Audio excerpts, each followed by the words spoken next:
Bonjour les jardiniers du bien-être. Dans cette vidéo, une question, quel est le pire chocolat pour votre santé? J'avais la semaine dernière fait cette vidéo, quel est le chocolat idéal? Ici, nous allons voir quel est le pire du pire et donc à éviter si vous voulez prendre soin de vous. Parce qu'en effet, le chocolat, outre le fait que ça peut être un apport massif de calories, surtout si on le choisit pas de façon idéale, eh bien, est une source d'oxalates qui sont réputés pour générer des calculs rénaux.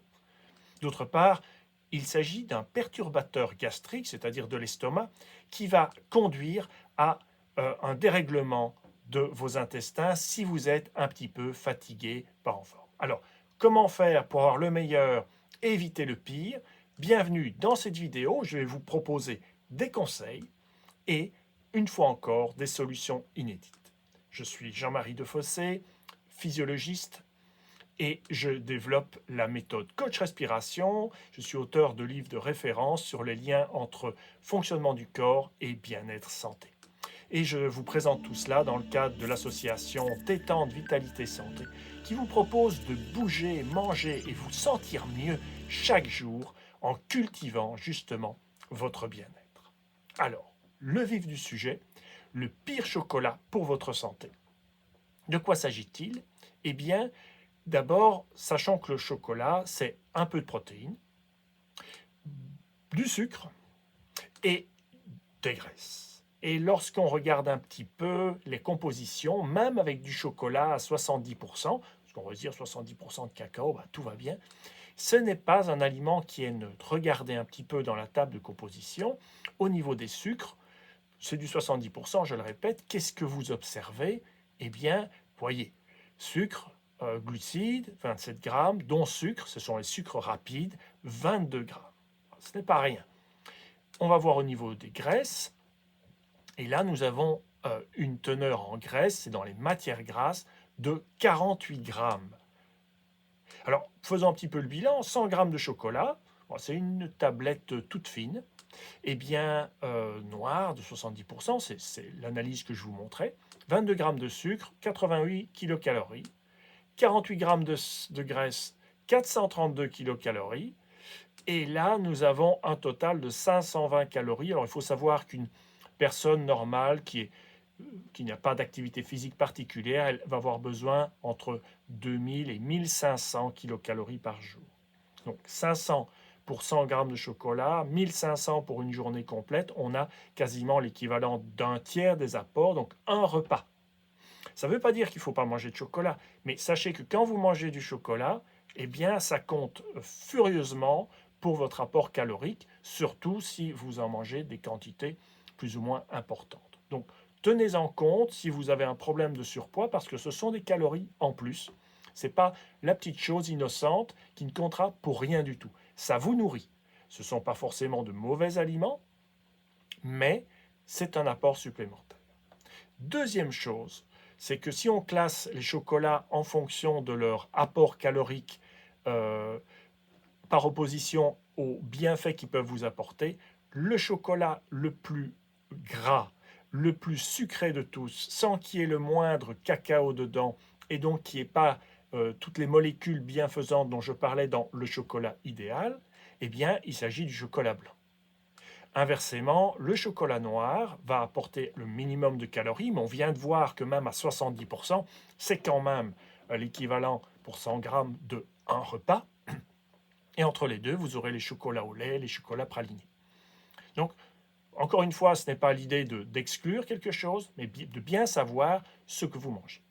Ensuite, j'en ai parlé dans l'introduction, le chocolat, c'est vrai que c'est une source massive d'oxalates. Les oxalates sont des sels particuliers. Je viens de sortir une vidéo sur les problèmes des calculs rénaux qui contient toute une série d'informations sur les oxalates. Allez voir si cela vous intéresse. Je vous mettrai ça dans le lien description dans la vidéo. Euh, alors, est-ce que les oxalates donnent des calculs rénaux? Eh bien, la réponse est que oui et non, pas forcément. Donc, allez voir cette vidéo dont je vous mets la vignette ici. Ce qui est très intéressant, ce sont les conseils inédits qu'il y a dedans. Et parmi ces conseils, j'insiste sur le fait que les oxalates seuls ne sont pas responsables des calculs rénaux. Il faut qu'il y ait un apport trop faible proportionnellement en calcium. Donc la parade, lorsque vous mangez du chocolat, c'est de consommer dans le même repas, dans le même pool de digestion, une source de calcium. Voyez ma vidéo sur les calculs rénaux pour savoir comment vous pouvez arranger cela. Mais si vous combinez des apports en oxalate avec des apports de calcium, sachez qu'il y aura une sorte d'immobilisation au niveau des intestins, des oxalates, qui ne passeront pas dans votre corps et ne poseront pas de problème pour les problèmes rénaux. Ça, c'est une chose très intéressante. Donc, soignez cela. À nouveau, si on classe les chocolats, eh bien, le chocolat blanc a 0 oxalate. Donc, c'était le plus calorique, mais vous n'aurez pas de souci avec ce point-là. Au contraire, tout ce qui va contenir du cacao en plus ou moins grande quantité, plus ce sera une grande quantité, va être riche en oxalate. Le maximum, c'est la poudre de cacao, c'est du cacao pur, je vais dire. Et puis, dès que vous avez du chocolat à nouveau, soit 80%, 70%, 60%, puis chocolat au lait, etc., vous avez moins de cacao, donc moins d'oxalate. Que peut-on dire de plus? Nous avons vu que les chocolats étaient caloriques, qui contenaient des oxalates, et problème éventuel pour les calculs rénaux, et j'ai évoqué, et c'est très peu diffusé comme information, le fait qu'il s'agit d'un perturbateur gastrique. C'est un grand mot pour vous dire que ça va modifier le fonctionnement de votre estomac. Qui est responsable de ça? Le cacao. Le cacao a un effet sur le système nerveux autonome, c'est ce qui fait fonctionner le corps de façon automatique, et il va déclencher une ouverture plus rapide de l'estomac. Alors vous allez me dire, c'est intéressant que mon estomac se vide, comme ça je n'ai plus un poids sur l'estomac, sauf que l'estomac, eh bien, n'est pas censé se vider trop tôt. Il a une fonction de désinfection, grâce à l'acide qu'il contient, et de digestion, grâce aux enzymes qu'il contient et qui sont activées par l'acidité d'ailleurs. Si votre estomac se vide anormalement tôt, il y a une forte chance pour que des aliments qui auraient dû commencer à y être digérés n'aient pas subi la transformation complète. Et donc, vous allez envoyer dans vos intestins de la nourriture qui n'a pas suffisamment été digérée.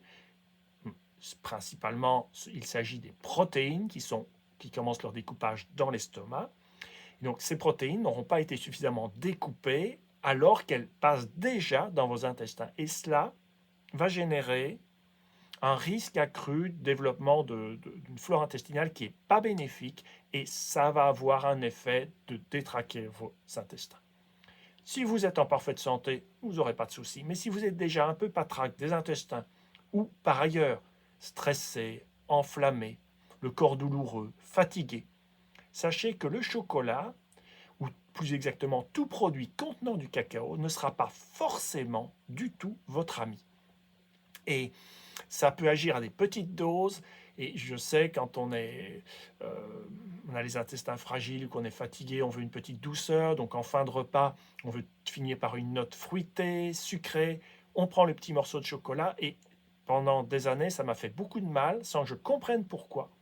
C'est déraisonnable, juste un tout petit bout de chocolat, 80-95%, et ça me faisait du mal. Oui, c'est le cacao qui fait que votre estomac s'ouvre anormalement vite. Alors, que faire? Pendant des années, la première solution, je vais vous proposer deux solutions. Et pendant des années, je n'ai eu que la première. Cette première solution, c'est de jouer avec la montre et de faire en sorte que ce chocolat, vous allez le prendre à un moment où il ne va pas déclencher d'ouverture problématique de votre estomac. Donc, je vais dire une demi-heure avant un repas ou 2 heures après. Comme ça, oui, l'estomac s'ouvrira trop vite, mais il ne contiendra que du chocolat. Bon, et bien sûr, le chocolat est un mélange, sucre rapide, graisse, protéines, et qui lui-même pourrait poser un problème au niveau de la digestion par la suite, mais c'est une petite quantité. C'est la première solution, c'est celle que j'ai utilisée pendant des années et des années. Et puis un jour, une personne me dit, en fait, en médecine ayurvédique, c'est sa source à lui, il y a un aliment qui est connu pour retarder le vidage gastrique. Je me suis dit, mais ça c'est génial. J'ai mis ça dans ma poche, dans ma tête, je me dis, voilà l'antidote à l'effet accélérateur de vidage gastrique du chocolat. Et de quoi s'agit-il? Eh bien, il s'agit du curcuma. J'ai fait des essais sur moi-même, à manger du chocolat, petit morceau, je suis raisonnable, et ensuite prendre un tiers de cuillère à café rase de curcuma en poudre, que j'avalais avec de l'eau. Ou même mélanger les deux dans des petites préparations, chocolat, curcuma. Les deux saveurs se mélangent bien, donc c'est pas du tout désagréable. Vous pouvez commencer par le curcuma, l'avaler, et ensuite passer au chocolat pour finir par le goût chocolaté. Et de fait, les deux effets s'annulent. Et donc vous avez la possibilité de consommer du chocolat sans vous faire éventuellement beaucoup de mal au niveau des intestins. À cause de cet effet vidage gastrique, l'astuce, consommer une demi-cuillère rase, une tiers de cuillère rase de curcuma en poudre, ou alors une petite rondelle de curcuma frais. Voilà, cette vidéo se termine. Notre conclusion, c'est que le chocolat blanc, c'est quand même pas top du tout. Si vous voulez vous faire du bien, profitez des bienfaits du cacao, c'est-à-dire du chocolat qui va en contenir, donc du chocolat au minimum au lait, mais le mieux du chocolat noir, voire extra noir. Faites attention à vos apports en calcium en même temps. Et l'antidote, une petite pointe de curcuma en poudre ou frais.